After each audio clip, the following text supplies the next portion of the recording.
ல வெயில ஒளி மரக்கிளைகள்ல நுழைஞ்சு மின்னி விளையாடி கொண்டிருந்தது. காற்றுல பறவைகள் கீதமா பாடுது, பட்டாம்பூச்சிகள் நிறம் தூவி நடனமாடுது. அங்கிருந்த எல்லா மிருகங்களும் அமைதியாக தங்களோட வாழ்க்கைய வாழ்ந்து கொண்டிருந்தாங்க. அந்த காட்டுல உடம்பு முழுக்க முள்களோடு ஒரு முள்ளம்பன்றியும் இருந்துச்சு. தன்னை யாரும் வெல்ல முடியாது என்பது போல முள்ளம்பன்றி நெஞ்ச உயர்த்தி கொண்டு பெருமையோட நடந்துச்சு. ஒரு நாள் ஒரு விஷப்பாம்பு காட்டுல வந்துச்சு. ஆனா முள்ளம்பன்றி அதுகிட்ட யாரும் எதிர்பார்க்காத மாதிரி சீக்கிரமா சண்டை போட்டுச்சு. தன் முள்ளலை பயன்படுத்தி அதை பின்னோக்கி துரத்துச்சு. இத பார்த்த மற்ற மிருகங்கள், ஐயோ, இவனை யாராலும் ஜெயிக்க முடியாது போலையே என்று சொல்லிச்சிங்க.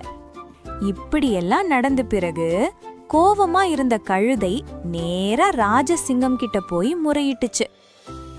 ராஜா சிங்கம் முள்ளம்பன்றியை கூப்பிட்டு, உனக்கு குறும்புத்தனம் அதிகமா இருக்கு. ஒரு மாதம் கரடி மன்றி கிட்ட படிச்சு மற்றவரை மதிக்க கட்டுக்கோ என்று கிட்டத்தட்ட கட்டளையிட்டார்.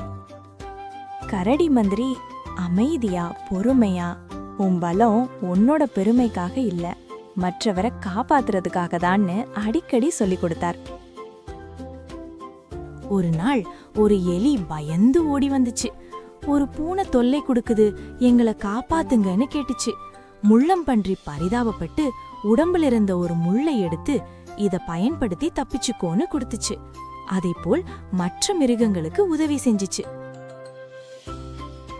அந்த சமயத்துலதான் பழைய விஷப்பாம்பு திரும்ப காட்டுக்குள்ள வந்துச்சு.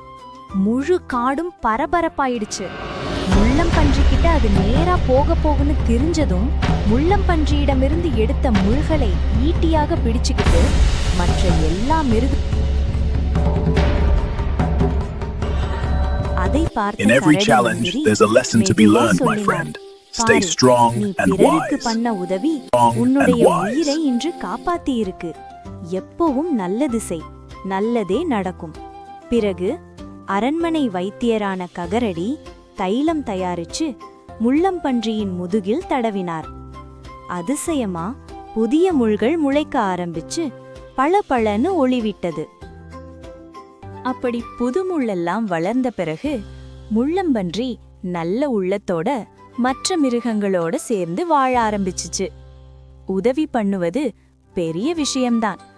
ஓகே குட்டீஸ், வேறு கதையில மீண்டும் சந்திப்போம்.